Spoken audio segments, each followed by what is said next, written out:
சிவாய நம. திரு நால்வர் போற்றி. நம்ம ஹரித்வார் ரிஷிகேஷில் இயங்கிக்கிட்டு இருக்கிற திரு நால்வர் மடத்துடைய நிகழ்வு.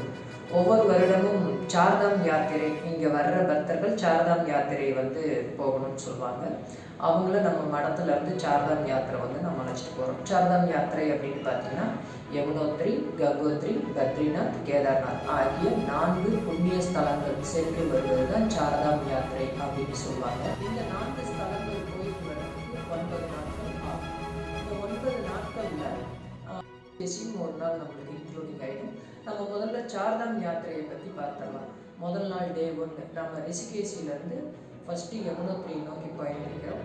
கேதார்நாத்லேருந்து நம்ம பத்ரிநாத் 8வது நாள் போகிறோம். போகிற வழியில் தொங்குநாத் அப்படின்னு தொங்குநாத்துடைய அடிவாரத்தை நம்ம சமாவேசம் பண்ணிட்டு இது நம்ம ஆசிரமத்திலேருந்து பண்ணிட்டு நம்ம அங்கேருந்து பண்ணுறாங்க. இதில் கொஞ்சம் முக்கியமான யாத்திரைகளில் அடியேனும் கலந்துக்கிட்டு நம்ம ஆசிரமத்தை சாப்பிட்டு உணவு அடித்து நம்ம போகிற இடத்துல எல்லாம் தங்குமிடம், வாகன வசதி, உணவு அனைத்தையும் அளித்து வருகிறது நமது திருநாள்வர் மடத்தின் சார்பாக ஒரு சேவை.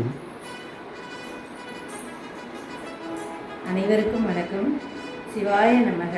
என் பேர் ராஜேஸ்வரி. நான் சென்னை ஓஎம்ஆரில் இருக்கேன். நான் பார்த்திங்கன்னா ஃபினான்ஸ் பிஸ்னஸும் அதுக்கப்புறம் சிட் ஃபண்டும் நடத்திட்டு இருக்கேன். என்கிட்ட கிட்டத்தட்ட 250 மகளிர் இருக்காங்க. நான் ஒரு ஆன்மீக சுற்றுப்பயணம் போகலான்னு கடந்த வருடம் முடிவு பண்ணி நான் ஒரு ஆன்மீக சுற்றுப்பயணத்துக்கு திருநாள்வர் மடத்தை அணுகி சார்தம் யாத்ரா போனோம். அந்த சார்தம் யாத்ரா போயிட்டு ஹரித்வாரில் இருக்கிற திருநாள்வர் மடத்தில் நாங்கள் ஸ்டே பண்ணோம். கிட்டத்தட்ட அவங்க பார்த்திங்கன்னா 25 கோயிலை எங்களுக்கு சுற்றி காட்டினாங்க. அவங்களோட ஆன்மீக தொண்டு மிக சிறப்பானது. நான் பார்த்திங்கன்னா ஆக்சுவலி ரொமட்டாய்டு பேஷண்ட்டு. என்னால் ஒரு 5 மினிட்ஸ் கூட வாக் பண்ண முடியாது.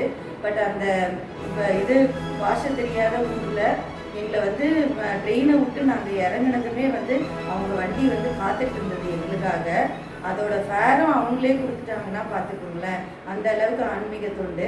அதை முடித்ததுக்கப்புறம் பார்த்திங்கன்னா மறுபடியும் பிக் அண்ட் ட்ராப்புமே அவங்களது தான். கிட்டத்தட்ட ஹரித்வார், ரிஷிகேஷ், கங்கோத்ரி, யமுனோத்ரி இந்த மாதிரியான கோயிலுக்கெல்லாமும் அவங்க எங்களை சுற்றி காமிச்சாங்க. அதுக்கப்புறம் பார்த்திங்கன்னா நம்ம பொதுவாக வேறு இடத்துக்கு போனோம்னா சாப்பாட்டு பிரச்சனை வரும். சில பேர் அல்சர் பேஷண்ட்டாக இருப்பாங்க, சில பேர் சுகருக்கு டைமுக்கு சாப்பிடணும், சுகர் பிபிக்கலாம். இதெல்லாம் பார்த்திங்கன்னா அங்கே அவங்களோட அந்த உபசரிப்பு அந்த விருந்தோம்பல் ரொம்ப நல்லாவே இருந்துச்சு. 3 வேளையும் அவங்களே கொடுத்தாங்க. நடுவில் பார்த்திங்கன்னா ஸ்நாக்ஸும் கொடுத்தாங்க. டீ, பிஸ்கெட்டு, அதுக்கப்புறம் ஈவினிங் பார்த்திங்கன்னா ஸ்நாக்ஸு, அந்த மாதிரி எல்லாமே கொடுத்தாங்க. அவங்களோட ஆன்மீக தொண்டு எனக்கு ரொம்ப பிடிச்சிருக்கு. அதுலேயே போயிட்டு நம்ம உட்காந்துக்கலாம் அப்படின்ற ஒரு ஃபீலிங்காக எனக்கு வந்துச்சு. இந்த வருஷம் பார்த்திங்கன்னா என் கூட இருக்கிற ஒரு 25 பெண்கள் என் கூட இந்த ஆன்மீக பயணத்துக்கு கைகோர்க்குறாங்க. நாங்கள் 25 பெண்களும் பார்த்திங்கன்னா ஹரித்வாரில் இருக்க அந்த திருநாள்வர் மடத்தில் ஸ்டே பண்ணி மற்ற ஆன்மீக பயணத்தை மேற்கொள்ளலான்னு இருக்கோம். சிவாய நமக.